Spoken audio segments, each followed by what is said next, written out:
दरम्यान देशात कोळसा टंचाई असल्याचं केंद्रीय कोळसा मंत्री प्रल्हाद जोशी यांनी सांगितलंय। पावसामुळे देशात कोळसा टंचाई निर्माण झाल्याची कबुली कोळसा मंत्री प्रल्हाद जोशींनी दिली। आंतरराष्ट्रीय बाजारात 1 टन कोळशाची किंमत 60 रुपयांवरून थेट 190 रुपयांवर पोहोचल्याचं त्यांनी सांगितलं। त्यामुळेही कोळसा उत्पादनात घट झाल्याचं ते म्हणाले। कोळशाअभावी राज्यावर लोड शेडिंगचं सावट असताना सरकारी कार्यालयांना त्याचं भान राहिलेलं नाही। अमरावती जिल्हाधिकारी कार्यालयात काम नसताना पंखे आणि लाईट सर्रास सुरू असतात। जिल्हाधिकारी सभागृहातही अधिकारी कर्मचारी नसताना सगळी उपकरणं एसी देखील सुरू ठेवले जातात। सरकार जनतेला वीज जपून वापरण्याचं आवाहन करते। दुसरीकडे सरकारी बाबूंना मात्र नियमांचा विसर पडल्याचं दिसतंय। ऐन सणासुदीला सांगलीकरांना वीज वितरण कंपनीच्या हाय व्होल्टेजचा झटका बसलाय। विजेच्या उच्च दाबामुळे सांगलीकरांचे टीव्ही, फ्रीज यासह हजारो विद्युत उपकरणं जळून खाक झाली आहेत। त्यामुळे नागरिकांचं लाखोंचं नुकसान झालं। सध्या वीज वितरण कंपनीकडून पंचनामे सुरू करण्यात आले। मुंबईतील कुर्ला पश्चिम भागात सत्ताधारी शिवसेनेच्या नगरसेवकांनाच बेमुदत उपोषणाला बसावं लागलंय। कुर्ल्यामधल्या अनेक भागात वारंवार अपुरा पाणीपुरवठा होतोय, तसंच पाणीही अस्वच्छ असतं। त्यामुळे शिवसेना नगरसेवक विजयेंद्र शिंदे आणि किरण लांडगे बेमुदत उपोषणाला बसले।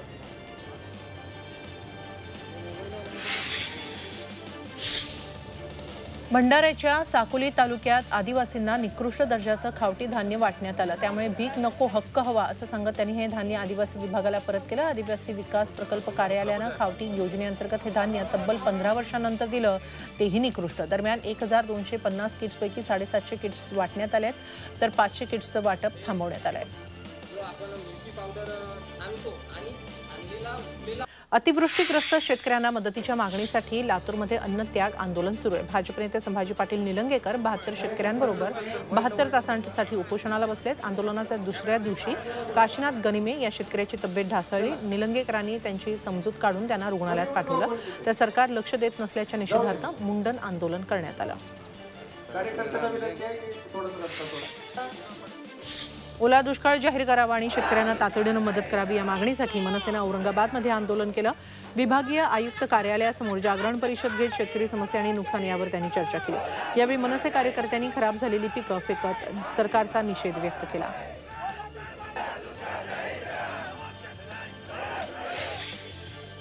ऊस उत्पादक शेतकऱ्यांचे थकलेले पैसे त्यांना मिळावेत म्हणून प्रहार जनशक्ती संघटनेनं आंदोलन केलं। संगमनेरमधील संत गजानन महाराज साखर कारखान्यानं गाळप हंगाम संपला, तरीही शेतकरी आणि वाहतूकदारांचे पैसे दिलेले नाहीत। त्यामुळे प्रहार जनशक्तीनं युटेक कंपनीच्या पुण्यातल्या कार्यालयासमोर आंदोलन केलं। देणी चुकती होत नाही तोपर्यंत कंपनीच्या दारातून हटणार नाही अशी भूमिका आंदोलकांनी घेतली आहे। अकोल्यातील डॉक्टर पंजाबराव देशमुख कृषी विद्यापीठ स्थापनेला 20 ऑक्टोबरला 50 वर्ष पूर्ण होत आहेत। यानिमित्त विद्यापीठात शिवार फेरीचं आयोजन करण्यात आलं। विद्यापीठ कार्यक्षेत्रातल्या अकोला, अमरावती आणि वाशिम जिल्ह्यातील 600 शेतकऱ्यांनी विद्यापीठाला भेट दिली। शिवार फेरीचं 39वं वर्ष आहे। विद्यापीठाचं तंत्रज्ञान थेट शेतकरी बांध्यापर्यंत पोहोचवणं हा यामागचा प्रयत्न आहे। धुळे जिल्ह्यातील कुसुंबा गावात एका शेतकऱ्यानं साठवलेल्या 100 क्विंटल कांद्याची चोरी झाली आहे। कुसुंबा गावातली ही घटना आहे। सुभाष शिंदे यांनी आपल्या शेतातील चाळीत 150 क्विंटल कांदा साठवून ठेवला होता। भाव मिळेल या आशेत ते होते। यातील 15 क्विंटल कांदा त्यांनी मागच्या महिन्यात विकला, मात्र रात्री अचानक चोरट्यांनी चाळीतील 100 क्विंटल कांदा चोरला। नाशिक जिल्ह्यात येवला, सिन्नर आणि निफाड या 3 तालुक्यांमध्ये कोरोना रुग्णसंख्या वाढताना दिसत आहेत। त्यामुळे नगर जिल्ह्याशी संबंधित असलेल्या 14 गावांकडे लक्ष केंद्रित करण्याचे आदेश जिल्हा प्रशासनानं दिलेत। अनेक जण नगर जिल्ह्यात जात असल्यामुळे या गावांमध्ये लसीकरणाचे कॅम्प आयोजित करण्यात आले। स्वातंत्र्याच्या अमृत महोत्सवानिमित्त पुणे जिल्ह्यात सलग 75 तास लसीकरण मोहीम राबवण्यात येते। या मोहिमेदरम्यान जिल्हाधिकारी डॉक्टर राजेश देशमुख यांनी रात्री 12:30 वाजता वाघोलीतल्या लसीकरण केंद्राला भेट दिली। पुणे जिल्ह्यात एकही व्यक्ती लसीकरणापासून वंचित राहणार नाही यासाठी जिल्हा प्रशासन प्रयत्नशील असल्याचं त्यांनी म्हटलंय। राज्यभरात 6000 मेट्रिक टन ऑक्सिजन निर्मितीची तयारी करण्यात आली आहे। तिसरी लाट येण्याची शक्यता कमी आहे असं तज्ज्ञ म्हणत असले तरीही प्रशासन सज्ज आहे। म्हणूनच ऑक्सिजनची कमतरता भासू नये याची काळजी घेतली जाते आहे। एफडीएच्या आयुक्तांनी ही माहिती दिली आहे।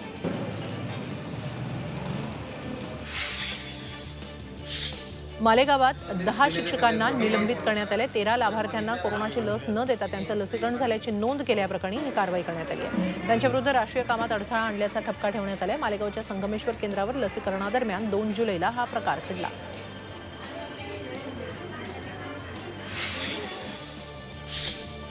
गडचिरोलीत शासकीय वैद्यकीय महाविद्यालय उभारणीसाठी प्रयत्नांना वेग आला असल्याची माहिती पालकमंत्री एकनाथ शिंदे यांनी दिली। शिंदेंच्या हस्ते जिल्ह्यातील उपजिल्हा रुग्णालयांना 9 रुग्णवाहिका देण्यात आल्या। यावेळी जिल्हा रुग्णालयातील ऑक्सिजन संयंत्राचं लोकार्पणही झालं। जिल्ह्यातील आरोग्य सेवा सुधारण्यासाठी ठोस प्रयत्न करण्याचा मानस यावेळी शिंदेंनी व्यक्त केला। बुलढाणा इथं गुन्हा दाखल झालाय। परवानगी नसताना कार्यक्रम केल्याची कबुली त्यांनी दिली आहे। बिग बॉसमधून बाहेर पडल्यानंतर कीर्तनकार शिवलीला पाटील यांनी बुलढाण्यात कीर्तन केलं होतं, त्याला काही लोकांनी विरोध केला होता।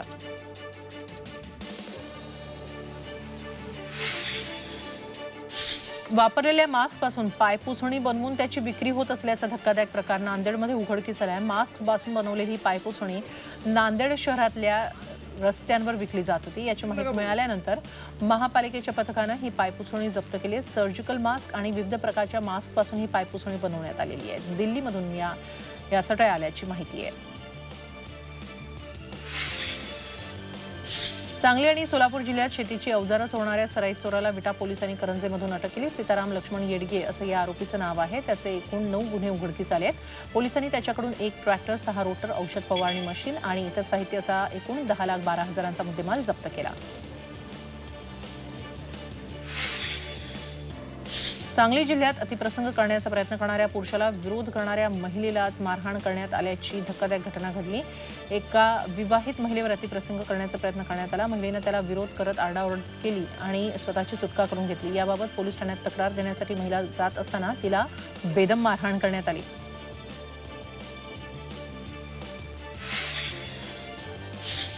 पुण्यामध्ये डीएस कुलकर्णी यांच्या चतुशृंगीच्या बंगल्यात चोरी झाली। विशेष म्हणजे हा बंगला ईडीनं सील केला होता। चोरट्यांनी कुलकर्णी यांच्या बंगल्याचं सील तोडून 8 LED टीव्ही, संगणक, 3 CD प्लेअर, लॅपटॉप, इलेक्ट्रॉनिक वस्तू, देवघरातील चांदीच्या वस्तू, कॅमेरा, पिठाची गिरणी असा 6 लाखांचा ऐवज चोरून नेलाय।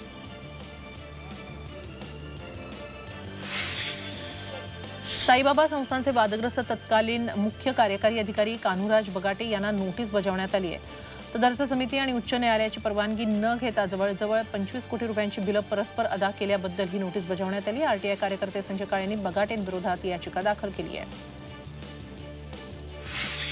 नाशिकच्या अंबड पोलिसांना गुप्त माहितीच्या आधारे 4 जण एका व्यक्तीचा खून करण्याचा कट रचत असल्याची माहिती मिळाली। त्यानुसार अंबड पोलिसांनी सापळा रचून एका तडीपार गुंडासह 4 जणांच्या मुसक्या आवळल्या। या संशयितांकडून गावठी कट्टा, 2 जिवंत काडतुस आणि 3 कोयते हस्तगत करण्यात आले। औरंगाबाद तालुक्यात जळगावच्या सिमेंट बंधाऱ्यात कार पडली। त्यात कारमधील 4 जण बुडाल्याची प्राथमिक माहिती मिळते। बंधाऱ्याच्या रस्त्यावरून कार जात होती, मात्र रस्ता छोटा असल्यानं अंदाज चुकला आणि कार पडली। अग्निशमन दल आणि पोलिसांकडून बुडालेल्यांचा शोध सुरू आहे। तर महाराष्ट्राचं आराध्य दैवत वणीच्या सप्तशृंगी देवीच्या 7 शृंगाराचा सोहळा काही खास असतो।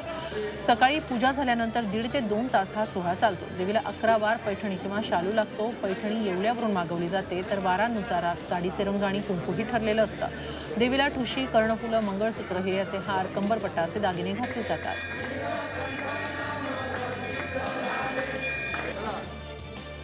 पुण्याच्या शिरूर तालुका सीमेवरील कुंडमाऊली मळगंगा देवीच्या दर्शनासाठी भाविकांची गर्दी होती। सोबतच कुकडी नदीपात्रातील जगप्रसिद्ध रांजणखळगे पाहण्यासाठी भाविक येत आहेत। रांजणखळगे म्हणजे नदीपात्रातील खडकात प्रवाहामुळे तयार झालेले खड्डे। कुकडी पात्रात 200 मीटर लांब आणि 60 मीटर रुंद भागात विविध आकाराचे रांजणखळगे पाहायला मिळतात। वाशिमकरांचं श्रद्धास्थान असलेल्या चामुंडा देवीचा नवरात्रोत्सव सुरू आहे। नवरात्रात भाविक मोठ्या संख्येनं दर्शनासाठी इथे येत असतात।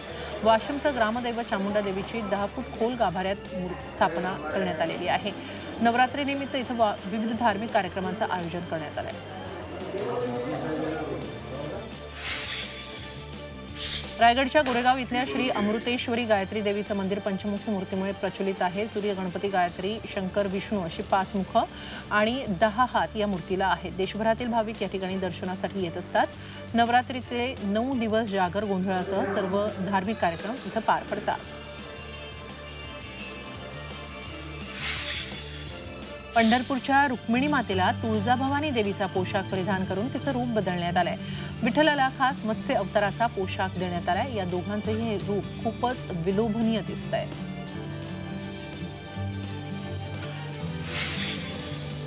नवरात्रीनिमित्त खंडेरायाच्या जेजुरी गडावर घटस्थापना करण्यात आली आहे. नवरात्रीनिमित्त गडाला आकर्षक विद्युत रोषणाई देखील करण्यात आली आहे. मंदिराचा गाभाराही विविध फुलांनी सजवण्यात आलेला आहे. ड्रोनच्या माध्यमातून टिपलेलं हे जेजुरी गडाचं विहंगम दृश्य खास झी24 तासच्या प्रेक्षकांसाठी.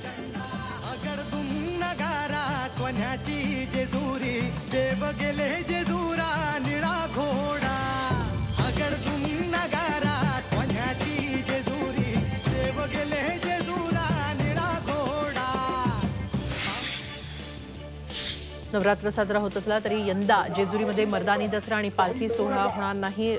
सोहळा रद्द करण्यात आलेला आहे. मोजक्या लोकांच्या उपस्थितीत फक्त धार्मिक विधी होणार आहेत. जेजुरीतला मर्दानी दसऱ्याचा उत्सव प्रसिद्ध आहे. कोरोनाचे नियम पाळून पालखी सोहळ्याला परवानगी मिळावी यासाठी प्रयत्न करण्यात आले. मात्र परवानगी न मिळाल्यानं हे दोन्ही सोहळे आता रद्द करण्यात आले. अमरावतीच्या खासदार नवनीत राणा नवरात्रोत्सवाच्या निमित्तानं पुन्हा एकदा चर्चेत आल्यात. महिलांसोबत नवरात्रीच्या उत्सवात सहभागी होत गरबा नृत्यावर खासदार नवनीत राणांनी ठेका धरला. सरकारी नियम पायदळी तुडवत नवनीत राणा गरब्यामध्ये सहभागी झाल्या. त्यांचा हा नवा अंदाज सोशल मीडियावर प्रचंड व्हायरल होतोय.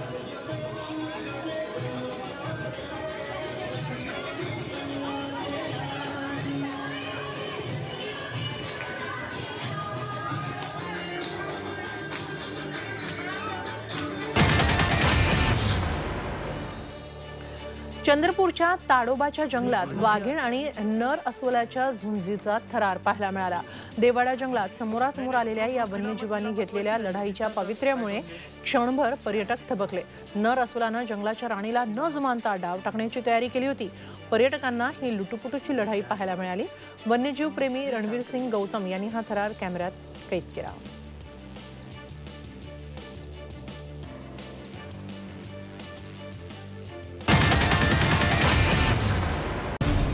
मराठ्यांची तळपती तलवार म्हणजे